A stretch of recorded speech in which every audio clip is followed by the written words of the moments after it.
All right. So I'm gonna go over how I look at chart analysis. So we're gonna start on QQQ basically. Obviously today was pretty choppy, not much movement on the daily.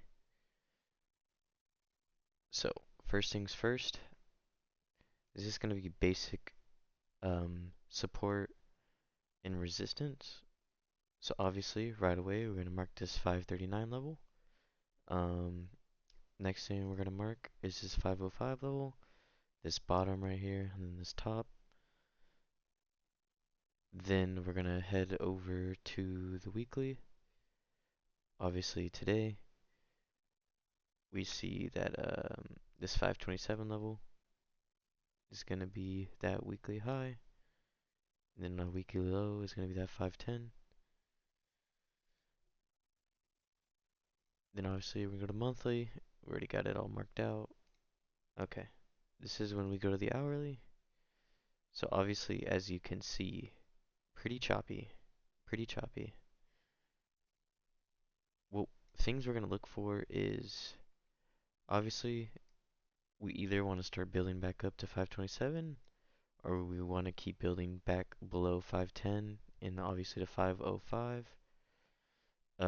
Another thing I'm going to pay attention to is this hourly high of 516.90. Basically, you're always going to mark these top pivots. Um, your resistances are always going to be the previous day high and low, weekly high and low, monthly high and low. Obviously, you can't expect, let's see, let me find the drawing too. You can't expect to just chop around like this and catch a move. I mean, can you? Sure, but you're gonna lose money that way. Best case scenario is to wait for these two, either this support level to break or this resistant level to break and hold. So obviously we chop, we chop, we chop, and then we move up. And then boom, okay, we held. Okay, and then boom, you can set your stop here. Okay, we set our stop, and then obviously you already know, like, okay, we're gonna start moving up. We have a set direction, a set place to go. Even today, I mean, realistically today you shouldn't even have traded this. You want to look for things like this. This is a good example of a move you want to pay attention to. And then obviously, we broke.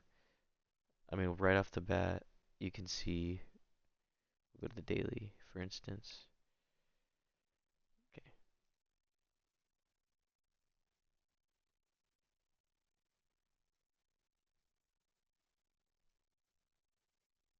so right off the bat, you can already see we broke that on Tuesday. We made a low on Wednesday. Looks like, we gained up a bit and then we broke Tuesday's low, causing this massive move down. So another thing, that would have been a level we marked. So boom, we marked that level. We started rejecting it. That's basic support and resistance. We'll do another name. Let's see. What's a good name? You know what? We'll do Apple. Okay. So Apple. Obviously, looks like we haven't had this has been very in like an inside range, obviously. So we want to look for a break above 260 or we want to look for a break below 239. Um, then we'll drop down to the monthly. Obviously, that monthly high is going to be 260. Um, Sorry, 249 is going to be that this month's high. Last month's high was 260. This week's low is 239. So we're going to go back down. Sorry, we're going to go back down to the hourly. Going to pay attention to the hourly. Oops.